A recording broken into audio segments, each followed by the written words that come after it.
첫 주제는 관련된 영상으로 먼저 보겠습니다.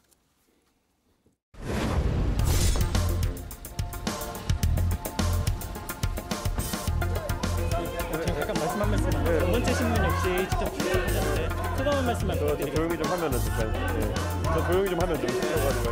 두 번째 신문 역시 직접 출석하셨는데 소감 한 말씀만 부탁드립니다. 소리가 계속 섞여가지고 저 조용히 하면. 오늘 어떤 부분 가장 중점적으로 소명하실 생각? 아무래도 이번에 당원 개정안이라고 하는 것이 결국에는 소급 된 상황에 대해 가지고 이야기하는 것이고 처분적인 어떤 당원 개정이기 때문에 저는 법원에서 이것은 큰 고민 없이 판단할 수 있을 것이라 생각합니다. 오늘 모르겠습니다. 오늘 심리에 임하겠습니다. 성실하게. 예, 첫 주제 보겠습니다.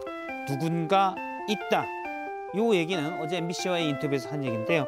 오늘 가처분 신청 얘기를 하기 전에 이것부터 할 텐데 그 전에 먼저 앞서 저희가 이준석 전 대표의 인터뷰를 봤잖아요. 방송 감각이 역시 이준석 전 대표가 탁월한 것 같아요. 지지자들과 또 혹시 반대하는 분들이 이제 목소리가 섞이니까 일단 좀 조용해지면 인터뷰를 하겠다. 주변을 딱 조용히 시키는데 조용해지네요. 예. 그러니까 그리고 이제 미세하게 주변이 그래도 약간 시끄러우니까 본인 톤을 올립니다. 네. 내 목소리 마이크에 잘 들리도록. 이준석 대표가 평소에 당대표실 출근할 때도 머리를 잘 안 빗고 나오는데 예. 풀 메이크업, 지금 눈썹도 보시면 눈썹 터치를 좀 했고요. 그러네요. 머리도 스프레이로 다 세팅을 하고 빨간색 넥타이. 예. 대선 출정식을 방불케 하는 정치인 이준석으로서 이미지를 좀 각인시키려는 노력을 함께 한 것 같습니다. 약간 보수정당 당대표감이다 나는. 그걸 보여주기 위한 어떤 세팅, 안정된 모습, 자주색 넥타이. 이런 저도 게 법원 갈 때 저러고 가요. 예. 그런가요? 법원 갈 때 원래 좀 단정하게 하고 가야죠. 그리고 또 자주색 넥타이는 김근식 교수님도 맸는데. 예, 머리도 오늘 뭐 비슷하게 오늘 헤어 해주신 분이 높이 세워가지고 안정된 안정감 있게 보입니다. 예, 그렇군요. 김근식 교수님 이렇게 하신 거 보니까 이준석 대표도 그냥 별 생각 없이 했을 가능성이 있다는 생각이 약간 드네요. 법원 가는 사람은 다 저런다. 예. 또 일생일대 굉장히 중요한 사건이니까요. 신경 써서 예. 맞겠죠. 예. 아무래도 그런 이미지도 이준석 전 대표가 전략적으로 잘 쓰고 있다는 느낌도 듭니다. 자, 어제 인터뷰에 나왔던 얘기부터 하면 MBC와 인터뷰에서 3기 비대위인 정진석 비대위를 향해 자, 1열 비대위원 쓰러지니까 여기서 1열 비대위원이라는 건 이제 주호영 비대위를 얘기하는 거죠. 2열 비대위원 가는 거다. 역시 정진석 비대위원 간다. 비대위 간다. 물러나면 기관총으로 쏜다. 이러고 있는 거다. 뒤에 기관총 들고 있는 누군가 있다. 자, 여기서 문제가 들어갑니다. 누군가는 누굽니까? 누구라고 보시는지. 김구식 교수님부터.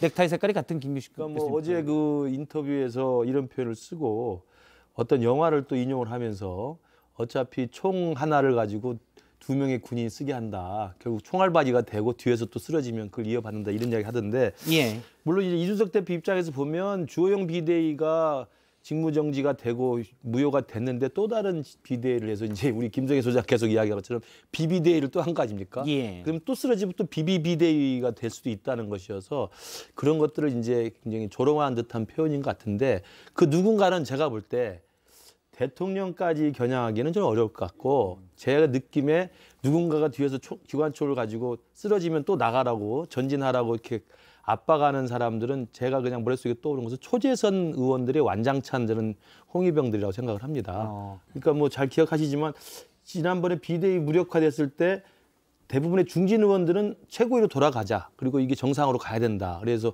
안철수 의원, 최재형 의원, 제가 기억하기로도 김태우 의원, 윤상현 의원, 그다음에 김태흠 도지사까지 아마 이야기를 하면서 이제는 법원 판결을 승복해야 된다고 이야기를 했는데 초선 의원들과 재선 의원들이 사실은 오히려 중진들에게 돌직구를 날리면서 경거망도 하지 말라고 하지 않았습니까? 그러니까 아마 표현이 적절할지 모르겠지만 그 초재선 의원분들의 그런 그 강한 비난이 이준석 대표에게 볼 때는 기관총 쏘는 사람으로 생각할 수도 있겠죠. 그러면 결국은 저는 뭐 이제 윤핵관, 그러니까 뭐랄까요? 윤핵관이라는 게 이제 윤석열 대통령의 핵심 측근이라기보다는 이제 그냥 윤석열 대통령의 윤심을 스스로 파악하고 알아서 움직여주는 사람들, 일종의 행동대장, 그러니까 홍위병으로 표현하신 거랑 똑같은 건데요. 저는 이제 그런 분들을 지금 이제 지칭한 건데, 뭐 이게 특정 한 분을 얘기할 것 같지는 않은데, 아무튼 뭐 결국 그 이면에는 이제 대통령까지 충분히 이준석 대표는 포함해서 얘기하지 않았을까 싶습니다. 예. 예. 이게 기관총을 쏜다. 그러니까 사람 쓰러지는 거잖아요. 정치인이 쓰러지는 상황이라는 건 딱 하나. 국회의원이 안 되는 상황인 겁니다. 즉 이 기관총으로 쏜다는 얘기는 뒤에서 이렇게 하면 다음번 공천 국물도 없어라는 이야기를 듣고 사람들이 열심히 움직인다는 것이고, 제가 누차 말씀드렸지만 그 국민들 유권자들의 눈치를 봐야 되는 수도권 지역 같은 경우는 이런 움직임에 휘말리지 않으려고 노력하죠. 유권자들이 싫어할 테니까요. 하지만 TK와 PK 지역은 다릅니다. 그냥 일단 경선만 공천 통과해서 받으면 되니까. 공천만 받으면 그다음 뭐 선거운동 하나만 안 하니까 그런 사람들 입장에서는 당이 엉망진창이 되거나 말거나 국민들이 욕하거나 말거나 윤석열 대통령이 흡족하실 때까지 몽두기질을 하면 되는 거거든요. 그런 상황에서 그 뒤에서 총을 들고 있는 누군가를 얘기하는 건 저는 누군지 모르겠는데 이번에 당대표 하실 분이죠. 뭐. 아, 이번에 당대표 하실 누가 분이다. 되시나요? 그건 제가 알 수 있는 영역은 아닙니다만 네. 윤핵관과 윤석열 대통령이 뭔가 좀 이렇게 말씀하고 계신 당대표 후보자가 뒤에서 지금 누가 열심히 하는지 육마벙망이를 휘둘러서 중진들을 거꾸로 때린지를 보고 다음번 공천을 정하겠다는 메시지가 계속 나가고 있는 상태로 그런 인식이 당대표가 됩니다. 되지 않도록 하기 위해서 또 좋은 또 후보가 나올 수도 있지 않겠습니까? 근데 저는 김성애 예. 소장님 말씀이 굉장히 불쾌합니다. 예. 왜냐하면 그 총을 맞아서 쓰러지게 한다. 이게 이제 국회의원 안 되는 것이라고 표현하지 않았습니까? 그렇게 따지면 우리는 전부 이미 총 맞은 사람들입니다. 왜 가만히 있는 저를 또 쓰러뜨리시려고 하시는지 병으로 총 맞은 예, 사람들을 일어나려고 방송에 나오고 있지 않습니까? 물론 맞는 말씀입니다. 총 맞고 일어나기 위해서. 그렇죠. 네. 아무튼 그렇고 저는 이게 뭐 누군가라는 게 한 명은 아니겠지만은 지금 당장 독려하고 있는 사람이라고 봐야 될 것 같고 미래의 당대표보다도 굳이 제일 큰 인물을 뽑자면은 아마도 대통령과 이제 그 윤심을 이제 호가호위 하시는 분들을 예. 의미한 거라고 저는 읽힙니다. 네. 알겠습니다. 대통령 조금 이따 과. 예. 예, 알겠습니다. 대통령을 직접 겨냥한 것이다. 요새는 뭐 맨날 겨냥하니까요. 예. 예. 알겠습니다. 이 김병민 비대위원은 일단 이 누군가에 대해서 그리고 이준석 전 대표가 어제 인터뷰에서 했던 얘기에 대해서 토를 안 달겠다라고 얘기했는데요. 김병민 비대위원 요즘 이준석 전 대표와 계속 각을 서고 있는데 얘기를 잠깐 들어보겠습니다. 이준석 전 대표의 말과 글에 실시간으로 또 반응을 하거나 거기에 또 이야기를 꺼내게 되면 지금 당이 안정을 찾아가고 위기 상황을 극복해야 되는 과정이 별로 도움이 되지는 않는다고 생각을 합니다. 다소 좀 극단적인 언어를 쓰면서 당에 대한 비판해왔던 것이 어제 오늘 일은 아니기 때문에 거기에 대해서 특별히 코멘트를 달고 싶지는 않습니다. 예, 일단 굳이 맞대응을 해서 이슈를 키우지는 않겠다라는 국민의힘 내부의 그런 약간 분위기도 읽힙니다. 김병민 비대위원의 입장에서는 저는 좋은 스탠스라고 생각을 해요. 네. 그러니까 왜냐하면 지금 이번에 새로 꾸려진 이 정진석 비대위에서 그나마 당내에 좀 중심을 잡고 균형감을 좀 유지할 수 있는 사람으로는 제가 볼 때 김병민 비대위원하고 김종혁 위원 정도가 아닐까 예. 싶습니다. 나머지 분들은 이제 워낙 친윤색이 강하다고 또 새길 수 있기 때문에 제 생각에 예. 그래서 김병민 의원이 굉장히 제가 당황하고 아는 있을 것 같은데요. 거기도 친윤 핵심이에요. 친윤에 지금 줄을 서고 있는데 본 태생은 저랑 같은 아니, 사람이에요. 뭐 친윤 그래서 핵심 호소인입니까 지금?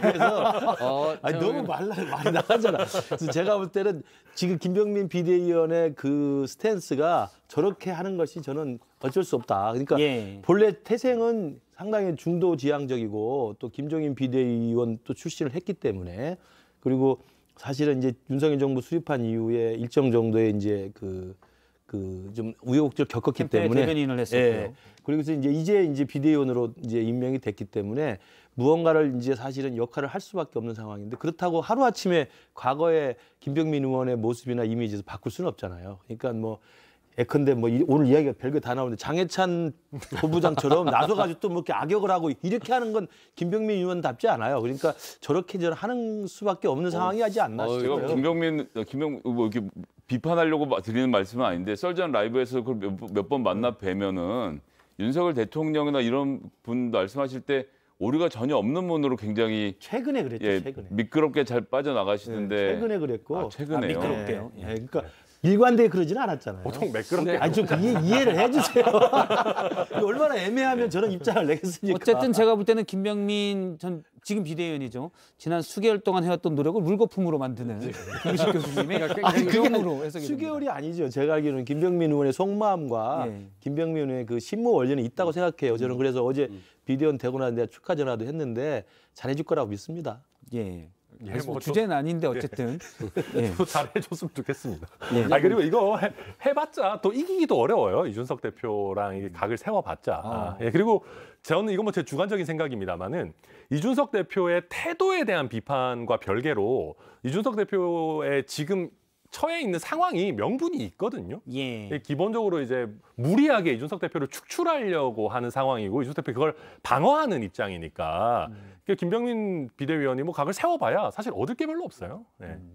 알겠습니다. 저희가 이제 뒤에 누군가 기관총을 들고 있다라는 이준석 전 대표의 인터뷰 내용을 가지고 한번 짚어봤고요. 그 다음에 이 얘기도 있었습니다. 오늘 얘기가 좀 나올 걸로 봤는데 이준석 전 대표가 이 얘기는 안 했어요. 그런데 어제 인터뷰에서 원래 내일 모레 그러니까 16일 본인의 성접대 의혹 관련해서 경찰에 출석하겠다고 했는데 좀 뒤에 하겠다. 가처분 신청 결과가 나오는 걸 보고 하겠다라고 했습니다. 관련 내용을 잠깐 들어보겠습니다. 가처분 일정과 섞이지 않았으면 좋겠다. 저는 제가 직접 변론을 하러 가기 때문에 준비를 많이 해요. 그거에 영향 주지 않고 그 절차가 마무리되고 난 뒤에 언제든지 출석하겠다. 예, 내일 모레 이른바 성접대 비위 관련 성비위 관련 의혹에 대해서 경찰에 출석하게 했는데 경찰에 그 법원에 가처분 내용이 좀 나온 뒤에 가겠다. 이건 어떤 의도일까요? 어떻게 보십니까? 지금 뭐 경찰 수사에 대해서는 지금 많은 언론들이 결론이 났다라고 하는 예. 어떤 취지로 이제 보도들이 나오고 있고요. 뭐 알려지는 것처럼 보도가 되죠. 아마 경찰 예. 관계자들이나 예, 얘기들을 전원으로 하다 보니까 그렇죠. 그래서 예. 뭐 공소권이 없다라는 식의 결론이 날 것 같다라는 예상들을 많이 하는 것 같은데 아마 이준석 대표 입장에서도 본인이 뭐 여기 출석해서 소환돼가지고 뭐 설명을 하든 안 하든 제가 보기에는 큰 결론의 변화는 없을 거라고 생각하니까 이 부분에 대해서는 그렇게 중요하게 비중을 두지 않는 거죠. 그러니까 지금 예. 본인이 가장 중요하게 비중 둬야 될 부분은 가처분이고 그런 상황에서 제가 보기에는 뭐 얼마든지 좀 일정이 조율 가능하다면 경찰 소환은 늦출 수 있으면 늦추는 게 낫겠다라고 생각한 것 같습니다. 그리고 예. 아니 그래서 뭐 저는 결론이 크게 달라지지 않을 것 달라지진 같다라는 그런 예상입니다. 전 탄압을 받아서 쓰러지는 그림을 만들기 위해서는 일단 비대위의 가처분 신청이 법원으로부터 받아들여지는 것이 우선적으로 선행되고 예. 그리고 또 가처분이 이루어지면 국민의힘은 난리가 날 거 아닙니까? 그렇게 된 다음에 경찰을 수사에 임해서 뭐 결과가 어떻게 나오든 죽게 되면 사실은 원래 이 모든 걸 다 걷어내고 보면 경찰 수사를 그냥 정상적으로 진행해서 결론을 내놨으면 사람들이 이준석 대표가 그런 일을 했어? 그거 몹쓸 정치인이구만 욕을 할 수도 있었을 텐데 예. 비대위 만약에 가처분까지 경찰이 뭐 기소 의견이 된다면 말이죠. 기소 의견이 되거나 아니면 기소 의견 안 하더라도 옛날에 이런 일이 있었다라고 시시콜콜 설명하는 경우에 그런 말씀이죠. 그러니까 공소시효가 지났기 때문에 공소권 없음이지만 우리가 아이카이스트를 조사해 보니 요건 사실인 것 같다. 만약에 이렇게 얘기할 경우는 왜냐하면 이 교사 관련된 부분을 설명하기 위해서 일부러 이 얘기를 길게 할 수도 있거든요. 예. 근데 가처분 신청이 내려진 다음에 이준석 대표가 그런 처분을 받게 되는 그림이라면 국민들이 보기에는 야 가처분 신청까지 하니까 아주 그냥 대놓고 이준석을 죽이려고 하는구나라는 이야기와 그림들. 그래서 탄압당하는 이미지를 만드는 데는 순서가 좀 필요할 것 같네요. 전략적이라는 말씀이죠. 굉장히 저는 정확하게 동의합니다. 네. 근데 저는 한 가지 더 추가하자면은 혹시나 중간에 제명이라는 요소가 끼어드는 것도 막고 싶을 거예요. 예. 만약에 수사 결과가 나왔는데 아까 말씀하신 것처럼 뭐 기소가 돼서 증거가 있어서 기소되면 뭐 별 문제인데 뭐 이상한 이게 사족 같은 걸 붙여가지고 당에서 그걸 가지고 제명을 한다. 그러면 이게 가처분에 또 영향을 줄 수가 있습니다. 그러니까 어차피 제명을 당해서 당대표로 못 돌아오는데 이 가처분을 할 실익이 있냐? 예. 이걸 가지고 또 이게 논쟁이 붙을 수가 있고 그러면 또 제명에 대한 추가적인 가처분 하고 와라 뭐 이게 막 복잡해질 수 있어요. 저는 그런 어떤 돌발 상황을 막기 위한 것도 하나 포석으로 깔려 있다. 어차피 이제 이준석 전 대표에 대한 그 성비 의혹 관련해서 경찰이 수사를 뭐 결정을 지어야 되는데 뭔가 의견이 달릴 경우 의견이 달리는데 공소권 없어도 예전에 이런 건 있었던 것 같아요라고 얘기하면 치명적이 되니까 근데 그것도 경찰 의견을 내놓고 또 이준석 전 대표가 한번 출석한 다음에 의견을 내야 되지 않겠습니까? 그러니까 그걸 어쨌든 가처분 뒤로 미루자는 거라는 거죠. 그런데다가 이제 이준석 대표 입장에서 하나 더 봐야 될 것은, 아까 윤핵관 입장에서 하나 더 봐야 될 것은 이준석 대표를 말씀하신 대로 제명했을 경우에, 즉 예. 당에서 나갈 명분을 당에서 만들어줬을 경우, 준연동형 비례대표제란 제도 자체를 바꾸기 어려운 현실을 고려하면 다음번 선거에서 비례정당으로 이준석 대표가 이 TK 그리고 호남 청년층을 중심으로 해서 그 표를 가지고 뭐 10석에서 뭐 연합원석을 가지는 그런 형태의 비례정당을 만들 가능성이 있다고 예. 분석해 볼 수 있죠. 그렇다고 하면 윤핵관 입장에서는 제명을 하기보다는 당에 놔두되 정치적으로 제기가 불가능한 상태로 윤리적으로 엉망진창을 만드는 상황을 더 선호할 것이다라고 보여져서 경찰 수사 결과 전 개인적으로는 좀 굉장히 자세하게 나올 것 같습니다. 그 이준석 대표가 그러니까 준연동형 비례대표제에 따라서 비례정당을 만들 생각까지 미리 이렇게 전망하시는 건 너무 대단하시네요. 저는 윤핵관 입장에서는 네. 설령 그런 위험이 있어도 일단 내보내고 싶을 거라고 생각해요. 근데 천하람 혁신위원이 윤핵관 입장을 아십니까? 모르죠 전혀. 예. 근데 맞을 것 같아요. 윤핵관 입장에서는 추정컨대. 꼴 보기 싫으니까 내보내고 싶은 거지. 2년 뒤에 비례정당까지 생각해서 그런 고민하지는 않을까요? 이게 비대위가 싫다. 네. 뭐 진짜 N차 비대위까지 갈 수 있을 수 있는데 그거의 마지막 아무튼 결론을 내기 위해서는 저는 윤핵관들이 이제 이준석을 제명하는 걸로 마무리하지 않을까라는 예상을 하고요. 그런 측면에서는 검찰 수사의 내용에 공소권이 없더라도 사실관계에 대한 설명들은 충분히 나올 수 있을 것 같고 이제 예. 그걸 빌미로 제명까지 가지 않을까. 그리고 아무튼 9월 말쯤에 뭐 또 윤리위원회가 한번 있다고 하니까 뭐 그런 상황들을 봤을 때는 이준석 대표 입장에서는 최대한 예. 좀 시간을 끄는 게 맞겠죠. 저희 앞서 잠깐 그래픽으로 캘린더가 나왔는데 9월 달력을 잠깐 다시 한번 보도록 PD님은 좀 보여주시겠습니까? 예, 원래 내일 모레 이준석 전 대표가 경찰에 출석하기로 했는데 어제 인터뷰에서 한 얘기는 가처분 심리권이 좀 마무리된 다음에 가겠다. 근데 4차 가처분에 대한 신문이 28일 날 있습니다. 그런데 이날은 묘하게 국민의힘 윤리위 또 전체 회의가 예정돼 있는 날입니다. 이때 예전에 윤리위원장이 당의 해당 행위에 대해서는 징계할 수 있다. 특정인을 얘기하진 않았지만 그런 얘기를 한 바가 있거든요. 그래서 만일에 경찰에 출석한 다음에 거기에서 경찰이 앞서 김성애 소장님의 예상대로라면 좀 자세하게 기소 여부와 상관없이 네. 자세하게 뭔가를 얘기할 것 같은데 거기서 콕 집어서 윤리위에 올라갈 수도 있고 그런 부분들을 가처분에 영향을 줄 수도 있고 그러니까 이왕이면 그 뒤로 가자는 게 이준석 전 대표의 생각일 거다라는 분석인 거죠. 네. 그렇죠. 예. 그 작전상 뭐 가장 합리적인 이준석 대표의 그 계획이죠. 저건 28일 날 4차 가처분 신청이 연기가 된 거잖아요. 심의가. 예. 연기됐기 때문에 그 연기 일정에 따라서 이준석 대표 스스로 생각했을 때 자기의 가장 유리한 계획 수정이 이제 저 경찰 출석 날짜를 미룬 거죠. 또 뭐 윤리위 뒤로 경찰의 뭐 수사 결과 발표든 이런 게 나오게끔 또 조정하는 걸 수도 있고요. 예. 경찰 입장에서도 이 대표를 안 부른 상태에서 수사 결과 발표하기는 애매할 수도 있는 그런 거 아니라는 생각이 듭니다. 자, 이 경찰 출석을 늦춘 본심까지 알아봤고요. 잠시 안내 말씀을 드리면 유튜브 댓글도 지금 많이 올라오고 있는데요. 여러 저희가 다루는 현안에 대한 의견을 촌철살인으로 보내주시면 저희가 두 분을 그중에 좋은 글들을 일단 소개하고 두 분을 무작위로 선정해서 영화 상품권 2장씩 보내드리도록 하겠습니다. 이제 가을이어서 영화 보기 좋은 계절이 돌아오고 있습니다. 예. 그다음에 이제 본격적으로 가처분 신청 오늘 신문이 있었고 이준석 전 대표가 출석을 했고 나왔습니다. 나올 때는 뭐 법원이 잘 판단할 것이다라고 얘기 간단히 답변만 했는데요. 여기에 대해서 얘기를 해보도록 하겠습니다. 일단 오늘의 쟁점은 지난 5일 전국에서 의결한 당헌 개정안입니다. 그중에 핵심적인 것만 놓고 보면 선출주 최고위원 5명 중에 4명이 사퇴할 때 이것도 비상 상황이다. 이 얘기를 추가한 당헌입니다. 그러니까 지금 그 상황이기 때문에 비상 상황이네. 그러면 비대위 만들어도 돼.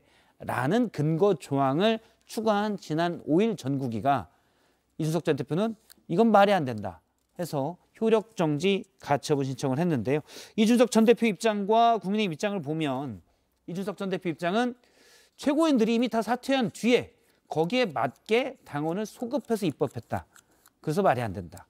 그리고 이준석 전 대표는 처분적 뭐 그런 표현을 썼는데 이거는 순전히 이준석 전 대표를 몰아내기 위한 당원 개정이다. 그래서 효력 정지를 해야 된다는 주장이고요. 반면 국민의힘에서는 당이 우리가 비상 상황이라고 당원에 명시 만들어서 비상 상황 하는데 그걸 뭘 법원이 판단하냐 이런 입장입니다. 일단 처분에 대해서 천하람 변호사님이 잠깐 얘기 좀 해주시겠습니까? 그러니까 저도 잘 이해가 안 됐는데. 그러니까 처분적 법률 요새 이준석 대표가 법 공부를 많이 했나 봐요. 예. 뭐 거의 이쯤 되면은 대한민국의 가처분 최고 전문가가 되겠어요. 뭐 변호사도 다 제끼고. 가처분 최고 전문가. 예. 근데 어찌 됐든 간에 그러니까 이 처분적인 입법이라는 건 뭐냐면 원래 우리 입법이라는 거는 일반론이어야 됩니다. 예. 그러니까 그냥 이 상황에 맞는 거라면 다 두루두루 적용되는 그 특정 케이스에 사람이나 맞는 사람은 그렇죠. 누구든. 특정 사람이나 특정 상황을 염두에 두고 룰을 만들어서는 안 된다라는 것이고요. 처분적 법률 중에 유효한 경우는 매우 예외적으로 인정됩니다. 예를 들면 뭐 전두환을 처벌하기 위한 예. 예외적인 특별법 이런 거 공익적인 필요가 어마어마하게 커야 되고 그게 아니면 일반론이어야 된다는 거거든요. 그래서 이준석 대표 입장에서도 이 그 법률이 저희 당원이라는 게 일반적인 상황을 염두에 두고 만든 게 아니고 지금 있는 상황에 끼어 맞춰서 사실상 이준석을 아웃시키는 처분을 하는 것과 똑같은 효력을 준다. 그런 예. 의미입니다. 네. 그리고 보면 우리 천하람 의원이 이럴 때 보면 진짜 변호사 맞아요. 제가 만주 변호사가 아니고요. 네, 진짜 변호사예요. 예. 그러니까 그 얘기는 이제 만주의 입장도 들어봐야 되니까 그만하시고요. 그 얘기는. 일단 그래서 오늘 처분이라는 얘기를 윤석 전 대표가 많이 얘기를 해서 어떤 건지 천하람 위원님한테 얘기를 쭉 설명을 들었고요. 다행입니다. 저희 또 율사 출신 한 분 계셔서. 예. 저희가 판례를 준비했습니다. 가처분 신청 얘기는 많이 해서 단적으로 이걸 어떻게 볼지 규정하는 걸 판례에 FD님은 판례를 좀 가져다 주시겠습니까? 예. 예, 판례를 하나. 저희가 이제 법대 출신은 한 명밖에 없긴 하지만 다들 법 없이도 살 분들이기 때문에 저는 법이 없어야 살 것 같습니다. 아 예. 저는 법이 보호해줘야 살 수 있는 사람인데 알겠습니다. 저는 법 위에 살고 싶어요. 위험한 말씀을 이렇게 또. 미안해, 농담이에요. 우리는 법을 만들면서 법을 만들면서 사는 걸로. 비록 지금은 총을 맞고 쓰러져 있지만. 반드시 진행하면서. 네 분이 완전히 거기에는 아주 이구동성이 될 것 같습니다. 오늘 만들면서. 네. 예. 판례의 제목은 내가 판사라면입니다. 판사라면 이번 가처분 신청에 대해서 네모다. 물론 저희가 회계사 출신 한 분이 계시고 변호사 출신이 당연히 한 분이 계시는데 일단 교수도 상식적인 논리로 예, 그리고 북한 전문 교수님이 또 계신데 예. 네. 이과생도 한 분 계시죠? 예. 네. 국문과도 하나 계시고. 예, 송보 문학 전공입니다. 예. 자, 들어주시겠습니까? 먼저 네 분 거를 먼저 들고 국민의힘 패널 분들의 얘기부터 듣도록 하고 싶습니다. 하겠습니다. 내가 판사라면 네, 저도 참 정치인이라서 예. 고민을 많이 해봤는데요. 그 전반적인 그 논리나 그다음에 그 판사의 그 심리로 본다면 인용을 할 가능성이 높죠. 그러나 이제 제가 판사라면 각하를 하고 싶다. 그러니까 각하를 한다라고 하기는 제가 확신할 수가 없으니 내가 판사라면 각하를 하고 싶을 것 같아요. 이건 약간 윤핵관이 되고 싶다 이런 거랑 아니 그게 비슷한 거 아니고 아닙니까? 당의 분란을 이제는 예. 더 이상 소란스럽게 하는 것은 서로가 너무 피가 크기 때문에 그러니까 제가 황장수 판사라 하더라도 이 부분을 첫 번째 주호영 비대위가 문제가 있다고 정리를 해줬잖아요. 근데 똑같은 논리로 다시 비비대위를 만들어 오면 야 내가 정리한 거 또 안 했어 또 인용 그다음 또 3차 오면 또 인용 이렇게 하는 것이 과연 또 판사로 생각할 때 정당의 내부적인 저 쟁투와 저 진흙탕 싸움에 내가 일일이 계속 하고 싶겠느냐 저는 그런 의미에서 좀 정치적 제가 이제 정치이니까 제가 판사라면 정치적인 어떤 그 견해를 좀 넣어서 각하를 하고 싶은 심정일 것이다라는 교수님 말씀. 거기서 각하는 혹시 대통령 각하를 중의적으로 표시하십니까? 좋았어요. 아니 이거 법률 용어잖아요. 그러니까 네. 인용도 아니고 아예 안 기각도 다루는 아니고 거죠. 네. 각하라는 것은 이게 제속거리가 안 된다라고 아유, 해요. 얘들 당에서 그냥 알아서 몰라. 해. 네. 이제는 이런 얘기죠. 내 입장을 밝혔으니 당에서 죽이 되든 밥이 되든 알아서 해. 일단 라고 말씀을 해주고 싶을 것 같아요. 길게 하셨는데 정리하면 상식적 추정은 인용이 될 가능성이 높은데 그렇죠. 당 상황이 혼란스러우니 예. 각하해 주십사 이렇게 정리하면 되는 거죠. 하고 싶다. 예, 알겠습니다. 다행히 법대 출신은 아니라는 점. 예. 저도 뭐 전혀 법대 출신 같지 않은 제가 판사라면은 육모방망이를 꺼내고 싶을 것 같아요. 아니 이거를 또 가져오리라고 상상이나 했겠습니까? 아니 첫 번째 그 결정할 때도 얼마나 심혈을 기울여가지고 이게 정말 쥐어짜가지고 하셨을 텐데 이걸 또 다시 가져오고 뭐 2차, 3차, 4차 가처분이 들어오고 하니까 굉장히 이제 저희 당을 혼내주고 싶은 마음이 좀 크지 않을까 생각이 들고 또 재판 진행 관련해서도 무슨 뭐 송달도 안 받고 뭐 재판을 지연시키고 이런 것들이 재판장님 보시기에 좀 안 좋아 보이지 않나. 그래서 좀 전체적으로 저는 지금 국민의힘의 대응이 좀 지혜롭지 못하다. 일단 오히려 국민의힘의 두 당협위원장님은 이건 사실상 인용이다. 말이 안 된다라는 취지로 얘기하신 걸로 이해를 하겠습니다. 그러니까 예. 판사봉을 안 들고 육모방망이를 꺼내서 두드릴 것이다. 괜찮네요. 육모방망이로 두드리는 거죠. 육모방망이로. 네. 저는 답답하다라고 썼습니다. 제가 판사람 정말 답답하겠다라고 하고 내용은 앞에 말씀하신 두 분과 이하 동문이다. 보탤 말이 없습니다. 예. 지난번에 말씀하실 때는 이제 지난번 결정문을 참조하세요라고 해도 되는 그러니까 거다. 그런 거죠. 이거 이하 동문 그것도 이하 동문이고요. 지난번 판사 발표문을 입장에서. 복부도 하면 되죠. 그러니까 이제 그게 바로 일관성 있게 이런 얘기는 꺼내면 안 된다니까요 지금. 일관성 있게 가야죠. 이게 또 판사가 자기가 한 얘기와 다르게 얘기하기 참 어려운 것 같고요.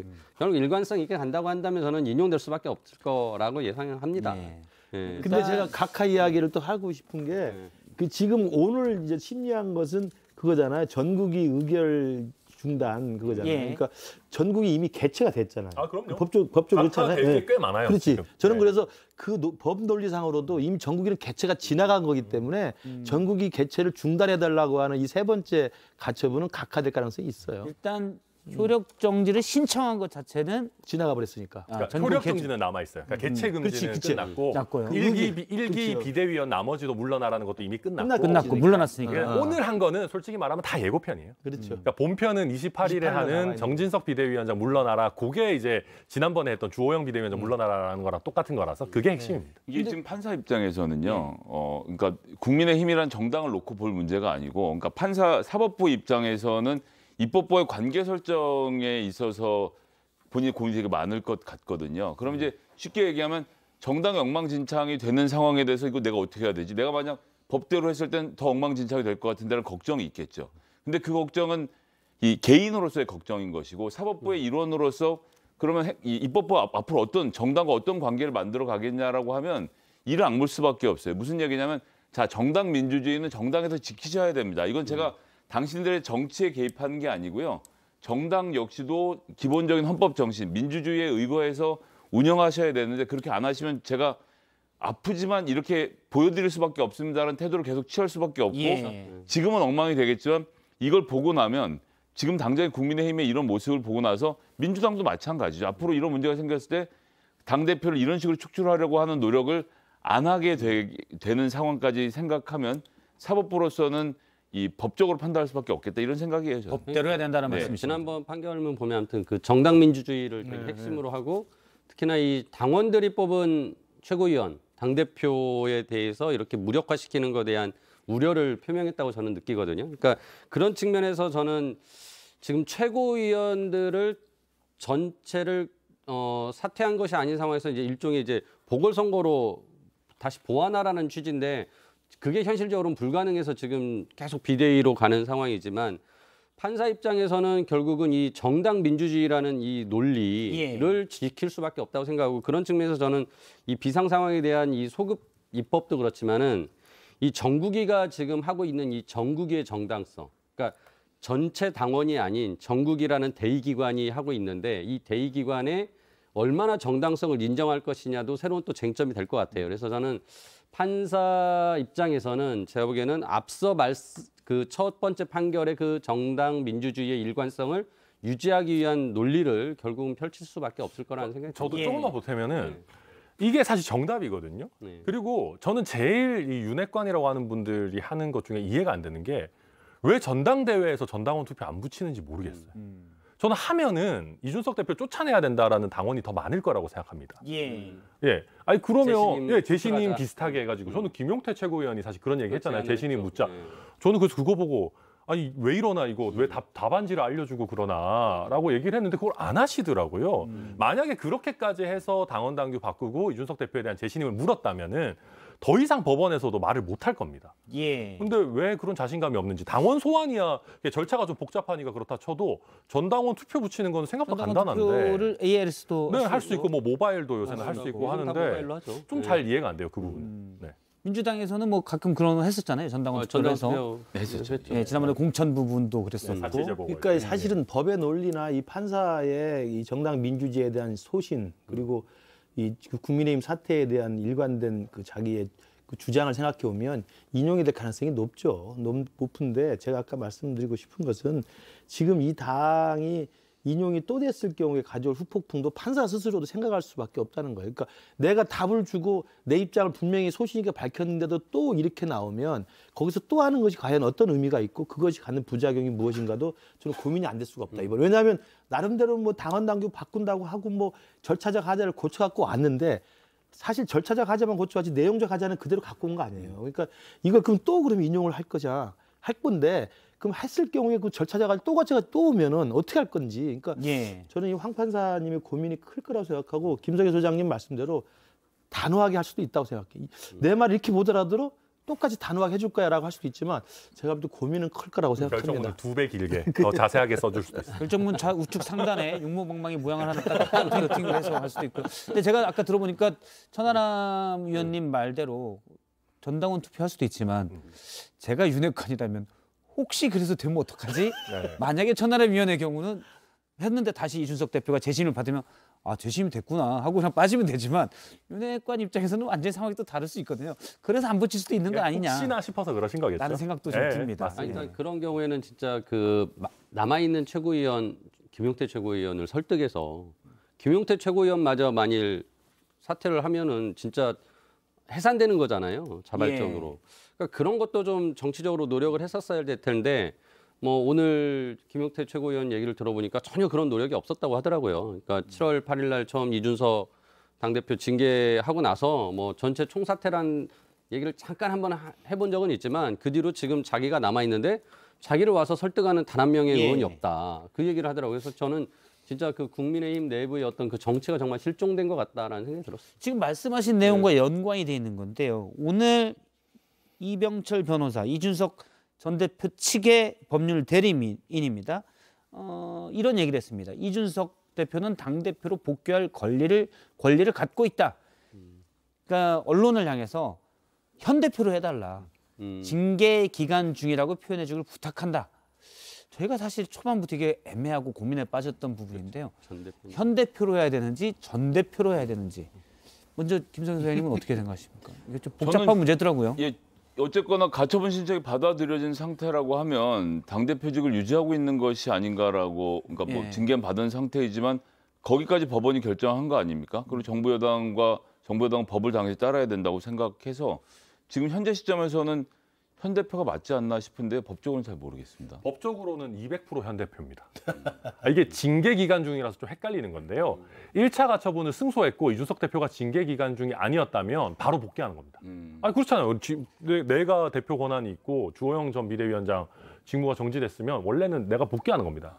그렇지 않아요? 이제 원래 가처분 신청이라는 게 시간이 지나면 회복할 수 없는 손해가 발생하기 때문에 빨리 결정해서 그렇죠. 빨리 이렇게 하라는 거잖아요. 그러니까 시간이 지나면 이준석 전 대표가 회복할 수 없는 손해가 나니까 지금 빨리 대표로 복귀시켜줘 이 얘기인 거잖아요. 그렇죠. 그리고 그 가처분이라는 거는 이의 신청으로 뒤집히기 전까지는 효력이 있는 겁니다. 예. 그러니까 오늘 한 것 중에 이제 주호영 위원장이 낸 이의 신청도 들어가 있잖아요.